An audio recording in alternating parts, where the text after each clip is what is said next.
கிரிக்ஸிப் பார்த்து கொண்டிருக்கும் நேயர்கள் அனைவருக்கும் வணக்கம். இன்னைக்கான வீடியோ என்ன அப்படின்னா, ஐபிஎல் 2024 இருக்கிற டீம்ஸை பற்றிலாம் நம்ம பேசிகிட்டு இருக்கோம். அதில் இப்போ வந்து பார்த்தீங்க அப்படின்னா எல்எஸ்ஜி பற்றியும் அவங்களோட பிளேயிங் 11 பற்றியும் தான் பேச போகிறோம். எல்எஸ்ஜி லக்னோ சூப்பர் ஜெயின்ஸ் ரொம்ப சூப்பரான ஒரு டீம். 2 வருஷம் தான் அவங்க ஐபிஎல்குள்ளே வந்து ஆகுது. ஆனால் அந்த 2 வருஷமே பிளே ஆஃப்ஸுக்கு குவாலிஃபை ஆகிருக்காங்க. கேஎல் ராகுல் ரொம்ப நல்லா லீட் பண்ணியிருக்காரு அந்த டீமை. அண்ட் கேஎல் ராகுல் இல்லாத டைமில் குருணால் பாண்டியாவும் லீட் பண்ணியிருக்காரு. ஒரு நல்ல லீடர்ஷிப் குவாலிட்டியான உள்ள ஒரு டீமாக வந்து பார்த்தீங்க அப்படின்னா அந்த டீம் எப்பவுமே திகழ்ந்துகிட்டு தெரியுது. இந்த வருஷம் ஒரு சில ஹைலைட்டட் மூமெண்ட்ஸ் இருக்கு. ஃபர்ஸ்ட்லி வந்து கௌதம் கம்பீர் இப்ப அந்த டீமை விட்டு போயிட்டாரு. அவர் தான் அந்த டீமோட கோச்சா இருந்தாரு. இப்ப அவர் இல்ல. அவருக்கு பதிலா ஜஸ்டின் லாங்கர் ஃப்ரம் ஆஸ்திரேலியா கூட்டிட்டு வந்திருக்காங்க. நல்ல ஒரு அடாலட்டியான ஒரு கோச் அப்படின்னே சொல்லலாம். ஆஸ்திரேலியா வந்து கொஞ்சம் சக்சஸ்ஃபுல்லா லாஸ்ட் ஃபியூ இயர்ஸ்ல இருந்ததுக்கு அவரும் ரொம்ப முக்கியமான காரணம். இப்ப அவரை உள்ள எடுத்துட்டு வந்திருக்காங்க. அவரோட thinking and point of view வேற மாதிரி இருக்கும். மேபி இந்த வாட்டி அப்ரோச்சே வேற மாதிரி இருக்கலாம் எல்எஸ்ஜி கிட்டேந்து. அதை தாண்டி வந்து பாத்தீங்கன்னா ஒரு சில பைஸ் வந்து எல்எஸ்ஜி வந்து ஐபிஎல் ஆக்ஷன்ல பண்ணாங்க. அதுல ரொம்ப குவாலிட்டியான பைஸ் எல்லாம் நிறைய இருக்கு. சிவம் ஆவிய 6.4 கோடிக்கு எடுத்தாங்க. நல்ல ஒரு பிக் அப்படின்னு நான் சொல்லுவேன். அவரை வந்து கண்டினியூஸா நீங்க கேம் கொடுத்தீங்க அப்படின்னா டெஃபினெட்லி நல்லா பண்ணுவாரு. அஸ்வின் குல்கர்னி அப்படின்னு மகாராஷ்டிராவை சேர்ந்த ஒரு பையன் அண்டர் 19 விளையாண்டுட்டு இருக்கான். ஒரு செம டேலண்ட். இந்தியாவோட அடுத்த ஹர்திக் பாண்டியா அப்படின்னு சொல்றாங்க. ஏன்னா ஹர்திக் பாண்டியா மாதிரி ஒரு பிளேயர் வந்ததுக்கு அப்புறம் எக்ஸாக்டான அவருக்கான ரீப்ளேஸ்மெண்ட் யாருமே கிடைக்கல இல்லையா. ஆனா இந்த அஸ்வின் குல்கர்னியை பாக்குறப்ப இந்த பையன் வேற லெவல் அப்படின்னு தான் எல்லா டொமஸ்டிக் கிரிக்கெட்டுமே பேசிட்டு இருக்காங்க. ரீசெண்டா நடந்த ஒரு அண்டர் 19 டோர்னமெண்ட்ல கூட பயங்கரமா ஆடி இருக்கான். இப்போ அண்டர் 19 வேர்ல்டு கப்லயும் செலக்ட் ஆயிருக்கான். ஆப்வியஸ்லி வந்து ஒரு நல்ல வாட்ச் அவுட் பிளேயர். ஓகே, அதுக்கு அடுத்தபடியா நம்ம தமிழ்நாட்டை சேர்ந்த மணிமாறன் சித்தார்த் 2.4 கோடிக்கு எடுத்திருக்காங்க. ஒரு super talent and the most deserved place நான் சொல்லுவேங்க மணிமாறன் சித்தார்த்துக்கு. ஏன்னா கடந்த ஃபியூ இயர்ஸா மணிமாறன் சித்தார்த் டிஎன்பிஎல் டொமஸ்டிக்னு சொல்லிட்டு எல்லாத்துலயுமே நல்லா பண்ணிட்டு இருக்காரு. பட் ஆனா இன்னும் ஒரு சில தமிழ்நாட்டில் நல்ல ஸ்பின்னர்ஸ் இருக்கிறதுனால ஓவர் ஷேடோ வந்து பாத்தீங்கன்னா ஆயிருது. ஆனா இவரை எப்படியோ ஃபைன் பண்ணி எடுத்திருக்காங்க. பட் ஆனா அந்த பையனுக்குலாம் நல்ல கேம் டைம் கிடைச்சிச்சு அப்படின்னா அந்த பையனோட ஒர்த் என்ன அப்படிங்கறத புரிய வைப்பா. நல்ல ஹைட் இருக்கு. ரொம்ப நல்லா பால வந்து பாத்தீங்கன்னா டிக் பண்ணி போடக்கூடிய ஒருத்தர்.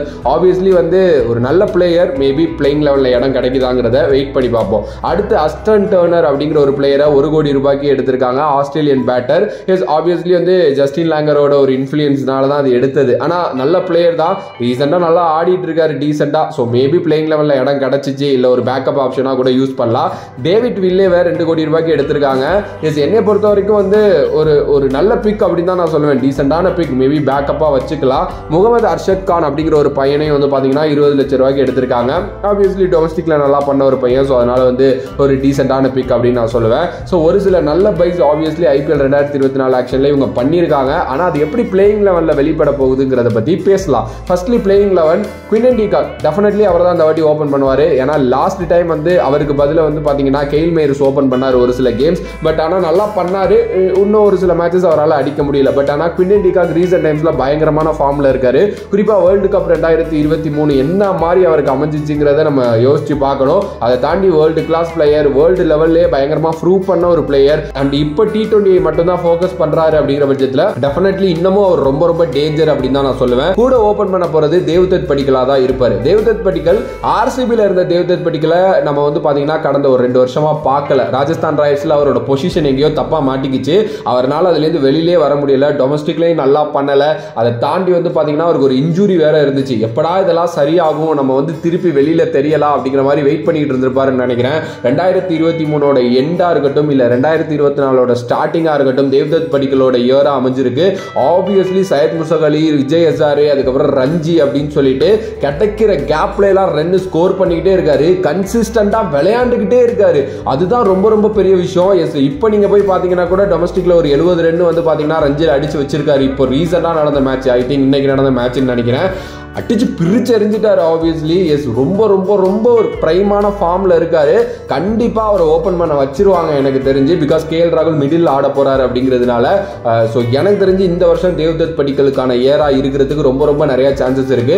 பிகாஸ் ஆர்சிபியில் அவர் நல்லா விளையாண்டாரு. இந்தியாவும் டெபியூ ஆனாரு. அவரோட டேலண்ட் என்னங்கிறது தெரியும். ஆனா ராஜஸ்தான் ரொம்ப தப்பா அவரை யூஸ் பண்ணிட்டாங்க. பிகாஸ் அவருக்கான இடம் அங்க கிடைக்கல. அவ்வளவுதான். ஓகே, ஸோ எனக்கு தெரிஞ்சு இந்த வருஷத்துல இருந்து மறுபடியும் வந்து தேவ்தத் படிக்கலுக்கான ஏரா ஆக போகுது. அதுக்கு அடுத்தபடியா ஒன் டவுன்ல தீபக் கூடா ஐபிஎல் 2022 அவருக்கு ஒரு சூப்பரான இயரா அமைஞ்சிச்சு. இன்டர்நேஷனல்லையும் ரொம்ப நல்லா பண்ணாரு. செஞ்சுரிலாம் அடிச்சுட்டு இருந்தாரு அயர்லாந்துக்கு அகைன்ஸ்டா. ஆனா கமிங் டு இந்த 2023 இயர் வந்து பாத்தீங்க அப்படின்னா ஐபிஎல் பொறுத்த வரைக்கும் அவருக்கு ரொம்ப நல்லாவே மேட்சாவே அமையல. டோட்டலா 12 மேட்ச்ல 80+ ரன்ஸ் தாங்க அவர் அடிச்சிருக்காரு. ரொம்ப ரொம்ப ரொம்ப ஒரு சோகமான ஒரு விஷயம். ஆனா எல்எஸ்ஜி அவரை பேக் பண்றாங்க. பிகாஸ் அவரோட ஒர்த் என்ன அப்படிங்கிறது உங்களுக்கு தெரியும். ரொம்ப ரொம்ப ஹைலி டேலண்டட் ஒரு பிளேயருங்க. நல்ல எக்ஸ்பீரியன்ஸ் கூட இருக்கு அவர்கிட்ட. பட் அவரை கரெக்டா வந்து பாத்தீங்க அப்படின்னா போன வருஷம் யூஸ் பண்ணப்படலை அப்படின்னு தான் நான் சொல்லுவேன். அண்ட் அவரும் வந்து பாத்தீங்கன்னா ஃபார்ம்லே இல்லை, சுத்தர ஃபார்ம்லே இல்லை.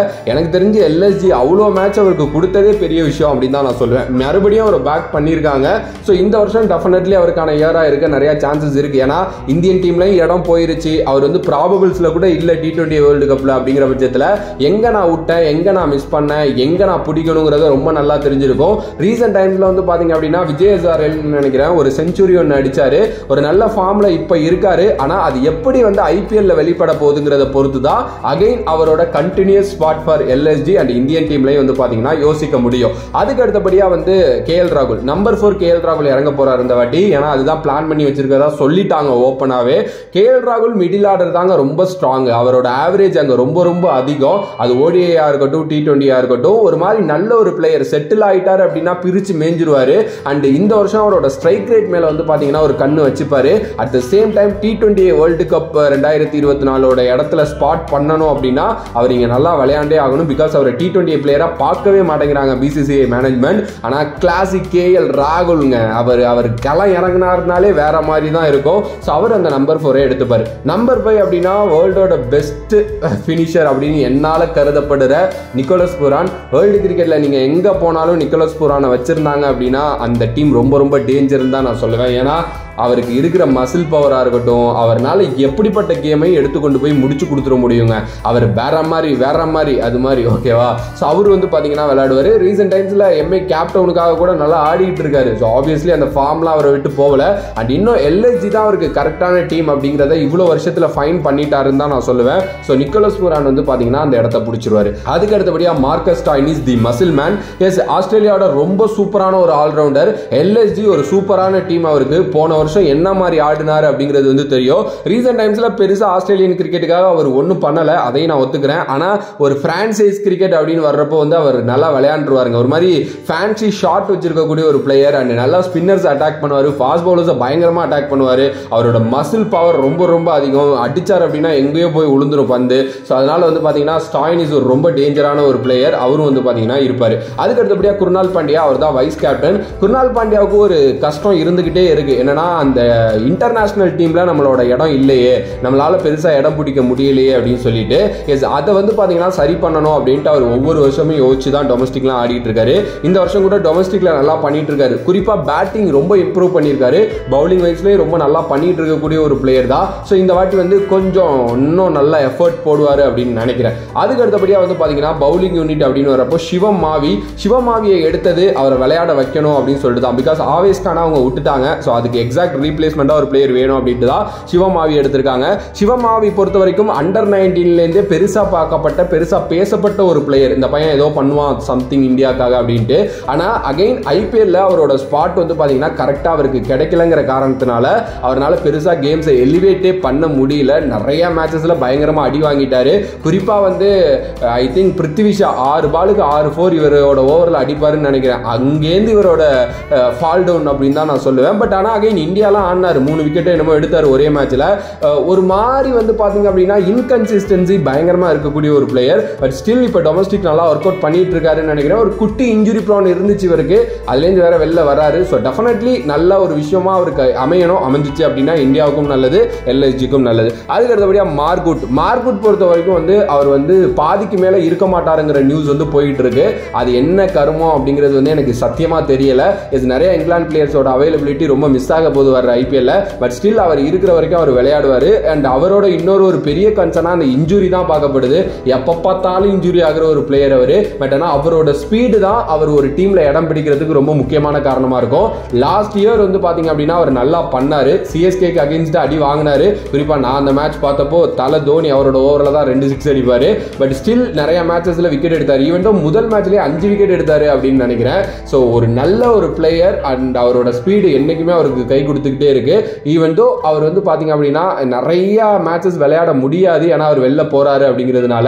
பட் இருக்கிற வரைக்கும் அவர் வந்து பிளேயிங் லெவல்ல இருப்பாரு. அதுக்கு அடுத்தபடியா ரவி பிஷ்னாய், நோ பிரெய்னர், அந்த டீம்ல இருக்கிற ஒரே நல்ல ஸ்பின்னர் அண்ட் குவாலிட்டியான ஸ்பின்னர். ஆனா ரீசன்ட் டைம்ஸ்ல ரவி பிஷ்னாய் டொமஸ்டிக் இன்டர்நேஷனல் அப்படின்னு சொல்லிட்டு எல்லா இடத்துலயுமே அடி வாங்குறாரு.